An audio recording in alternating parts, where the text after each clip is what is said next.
Greetings. I am a representative of the anti-sin movement. These videos are not edited.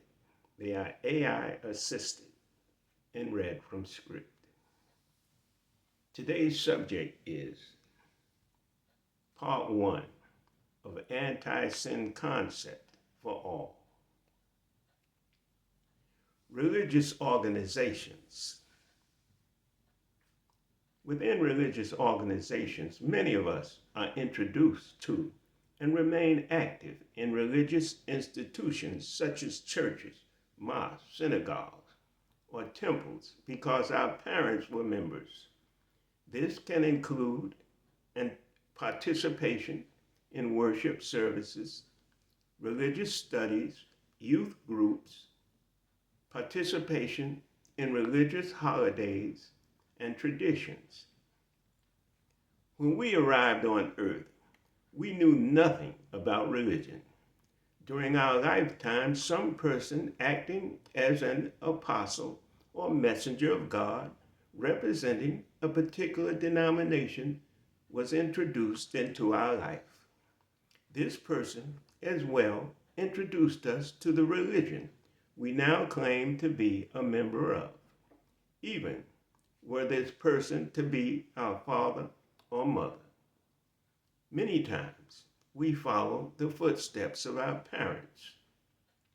For example, as members in a variety of groups, we moved with our parents to a particular neighborhood throughout the city and met friends, associates, started male-female relationships and other such interactions because our parents moved there.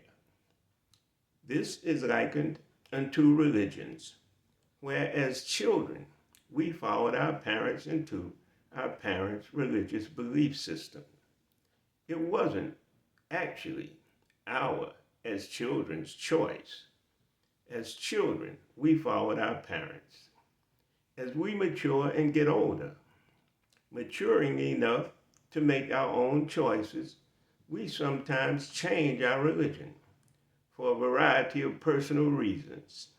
No matter what religion we have accepted as our own or switched over and converted to, the purpose of our conversion and the major aspect of all religions is the elimination of sin from our lives.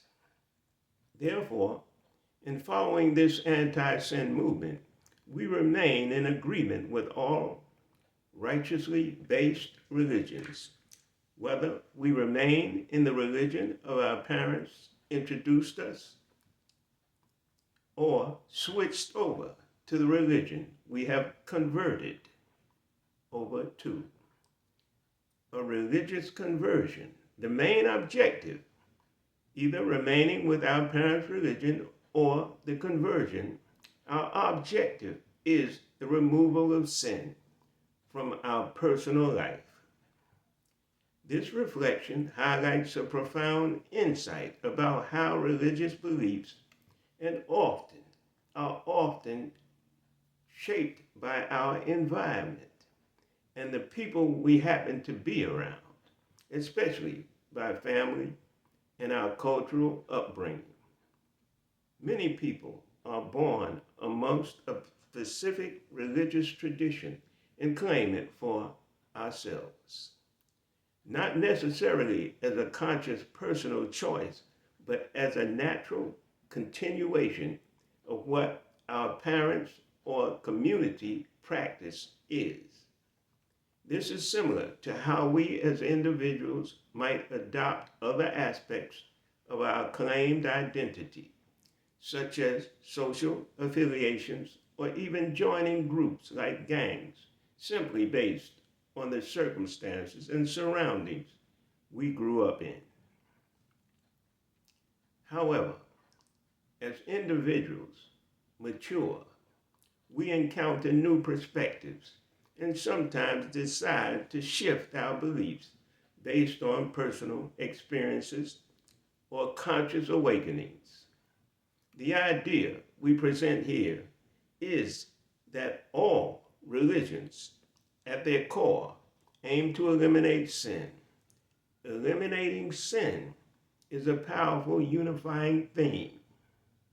Sin, in all religious contexts, representing actions, behaviors, or thoughts that separate us from God's prescribed way of life and righteous thinking. Sin removes us away from moral conduct, as sin deceives and tricks us away from living a sin-free, positive lifestyle. On the other hand, a righteous ideology of behavior is thinking and living correctly, guided by God's command.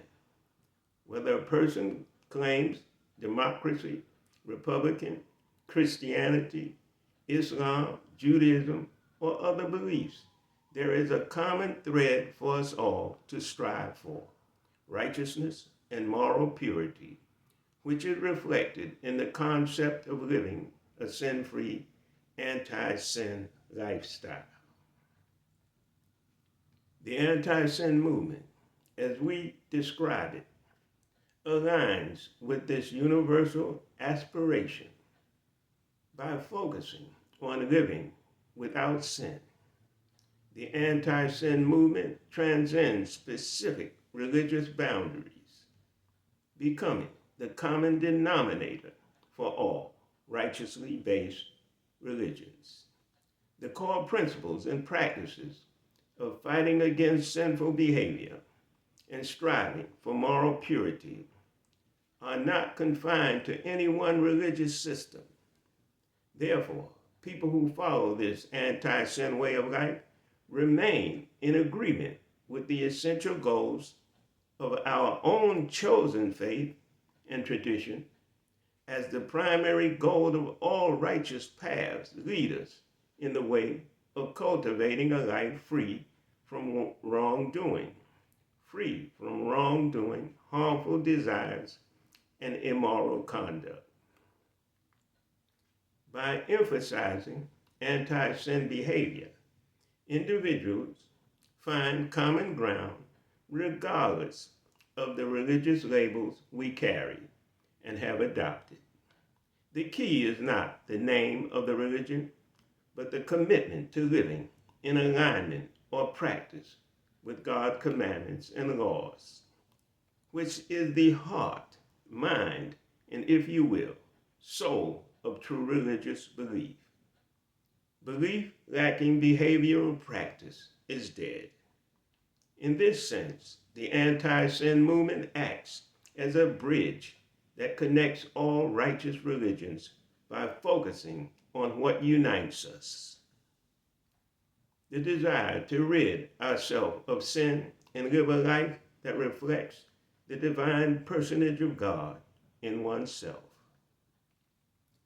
This understanding frees us from the divisions that come with different religious identities and ideologies, claiming to follow the figure of one prophet, messenger, savior, or servant of God over another, being in rejection of all other saviors and prophets, as the ultimate aim and purpose of all religions is the freeing of oneself from sinful behavior.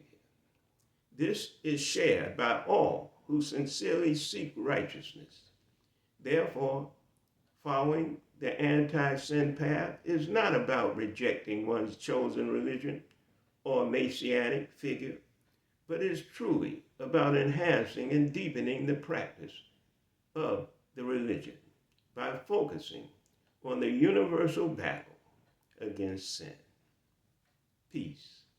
Please tune in for part 2 of Anti-Sin Concept for All.